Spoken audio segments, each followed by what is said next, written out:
Hey everybody, hope you're doing well today. Oh, welcome to my page again. So, as I'm reading through history and whatnot, I'm going to share some more from David Barton's book, Setting the Record Straight, American History in Black and White. Again, what I really like about David Barton is how he just shares the factual history, and I can look these things up, right? I wish. And if I were to teach a history class, which I don't think I necessarily would, I would teach a poetry class or a culinary arts class. But I would use this book along with this book too, which I'll end up getting into as well. But today, I'm going to talk about more about ideologies, and when ideology is just hates, period, right? I've asked this question a few times. What is more dangerous, or what's worse than a racist, right? And people tend to sit back and go, what's worse than a racist? Like, I don't know. What's worse than a racist? There can't be, right? There can't be anything worse than a racist. And I say a nihilist. The nihilist hates your very being. The racist hates your skin, right? Or close to it. The nihilist wants to see you completely obliterated. The racist wants to not see your skin in the same place as they are, maybe. And we can go down the line.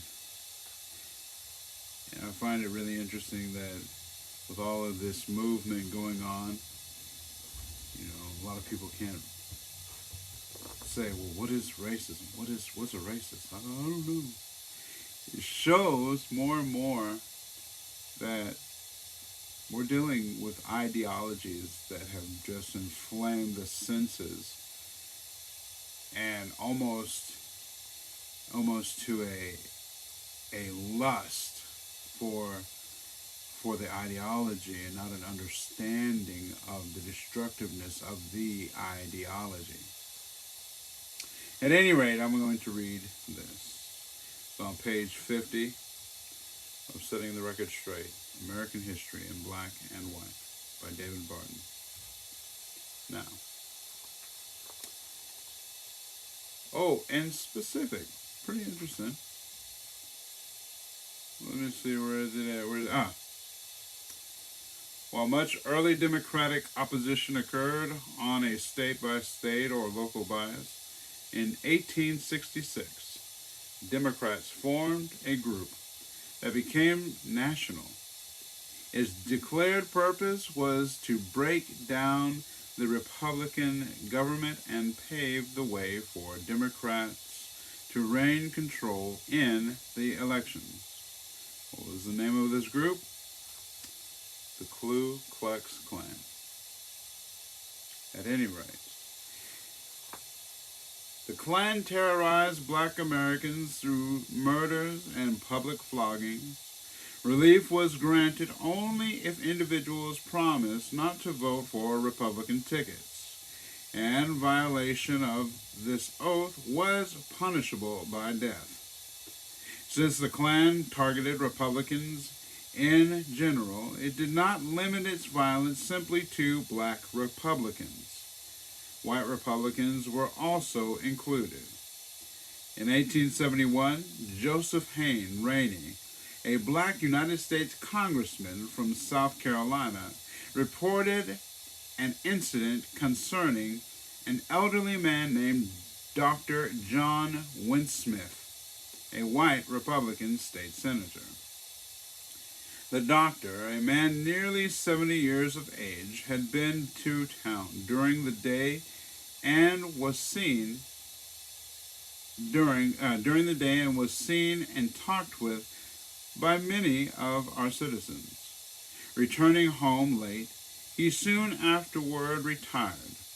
worn out and exhausted by the labors of the day. A little after midnight, he was aroused by someone knocking violently at his door. The doctor arose, opened the door, and saw two men in disguise standing before him. The doctor immediately stepped back into the room, picked up two single-barrel pistols lying upon his bureau, and returned to the open door. At the reappearance, the men retreated behind some cedar trees standing in the yard. The doctor, in his night clothes, boldly stepped out of the yard and followed them. He continued to advance, when 20 or 30 shots were fired at him by men crouched behind an orange hedge. He fired his remaining pistol and then attempted to return to the house. Before reaching it, however, he sank upon the ground, exhausted by the loss of blood and pain, occasioned by the 7 wounds which he had received in various parts of his body. As soon as he fell, the assassins mounted their horses and rode away.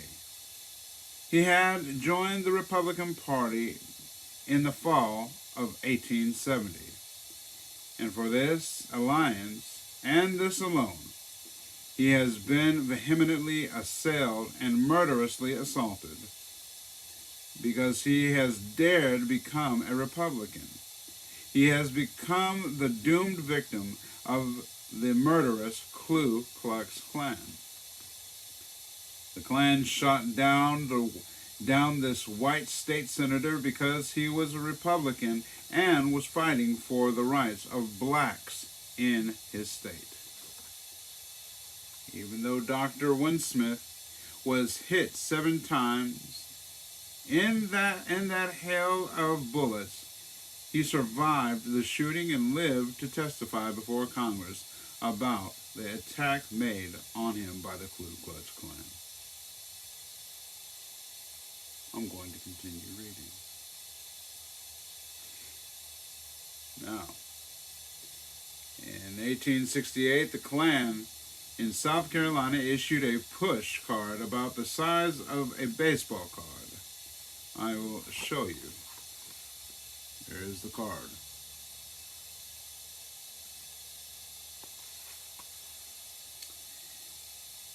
Now,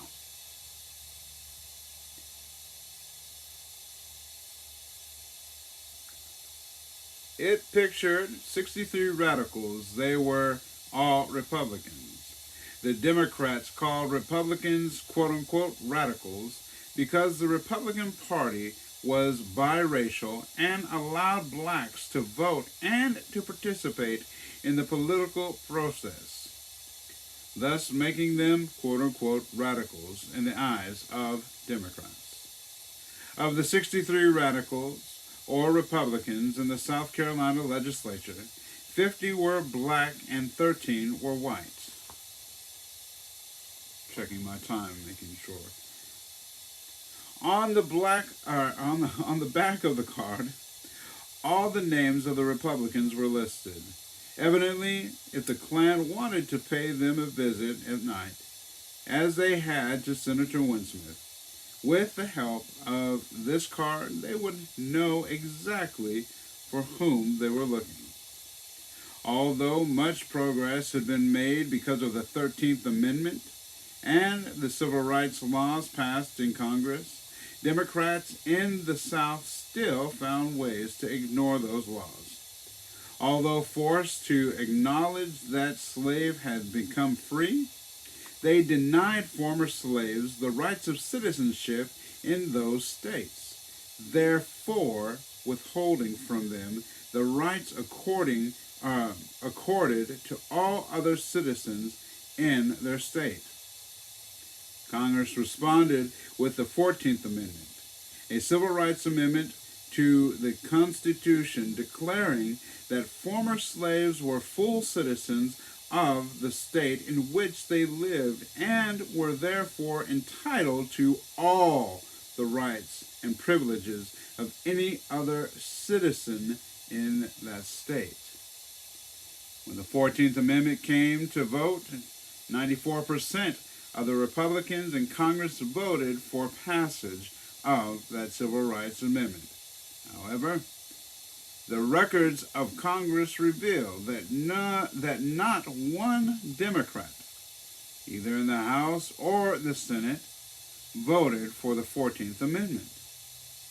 3 years after the Civil War, and Democrats from the North as well as the South were still refusing to recognize any rights of citizenship for Black Americans. Perhaps this lack of support for civil rights is not surprising considering the makeup of the National Democratic Party at the time. A handbill highlighted some of the distinguished notables at the 1868 Democratic National Convention held in New York City on July 4th of that year, reveals that Democratic delegates to the convention included rebel generals 25, rebel colonels 30, rebel majors 10, rebel captains and other minor rebel officers 20, rebel governors 5, rebel congressmen 15, and therefore a total of rebel members 105. Nearly one-fifth of the members of the Democratic National Convention were leaders who had either militarily fought for or politically led slave-holding nation in the South. The handbill also featured portions of two prominent rebel generals who participated in that convention. One was Wade Hampton. Before the war, Hampton had been a Democratic United States Senator from South Carolina, but he vacated the Senate to join the new slave-holding nation formed by Southern Democrats. In 1876, Hampton ran for the Democratic governorship of South Carolina. One of his active allies in that election was a group called the Red Shirts, which was essentially the Klan dressed in red shirts rather than white hoods. To help with Hampton's governor's race, they issued the following guidelines. Every Democrat must feel honor bound to control the vote of at least one Negro by intimidation, purchase, keeping him away, or as either individual may determine how he may best accomplish it.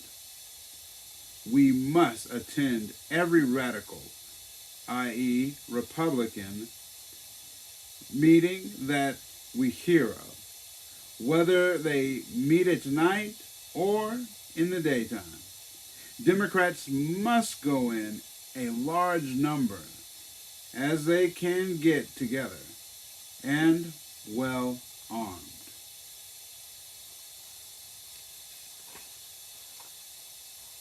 It's interesting to me. It's so interesting to me as I look at what's going on in our nation right now. And a large part of the ideologies that have been pushing in our nation right now. You think about it.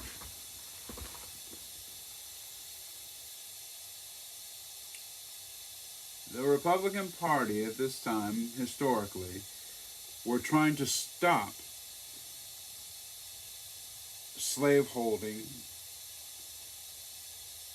and giving all humanity in America, all Americans, full rights as Americans, while the Democratic Party at the time And not all, just like not all Republicans either at that time. Not all Republicans were so quick to say, yes, get rid of slaveholding, and not all Democrats either. A lot of them changed over. But I find it interesting that by any means necessary, keep power. And just look at what's happening now. Just look. By any means necessary, hold on to democratic power. Not American unity, but the power of the party. And granted, to a degree, both sides do it. I think as many of you that may watch this, are sick of politicians, period.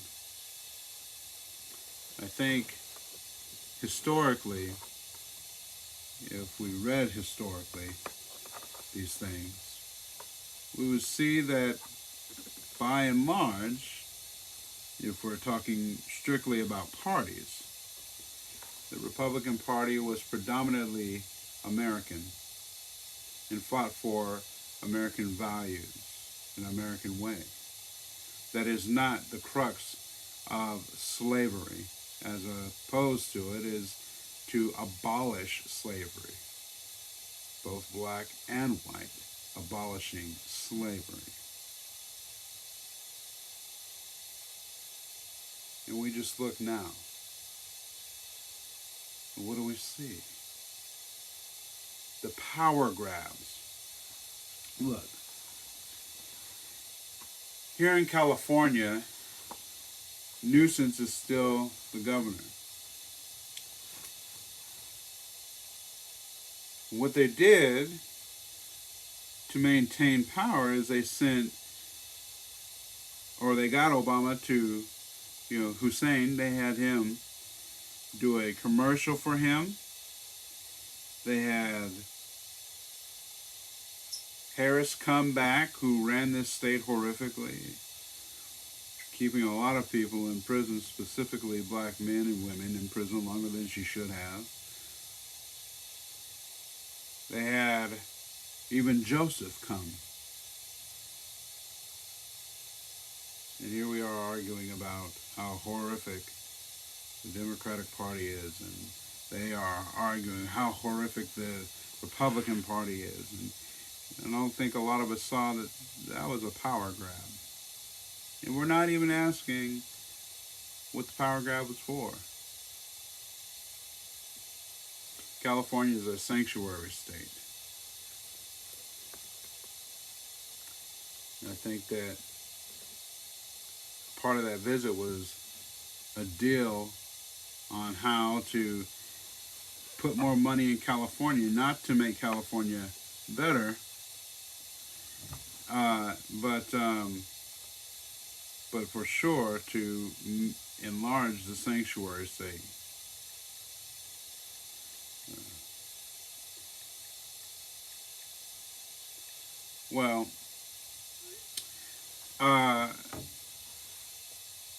Here we are. And it's not the Republicans we have to worry about.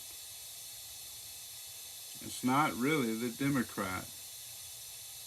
It's the ideology. Don't forget the ideology. Don't forget about the power grab. It's no good. It's no good. Well, I gotta get off here, but I will make a part 2 to this also. Thanks for watching. Leave a like, comment, subscribe. Keep it respectful.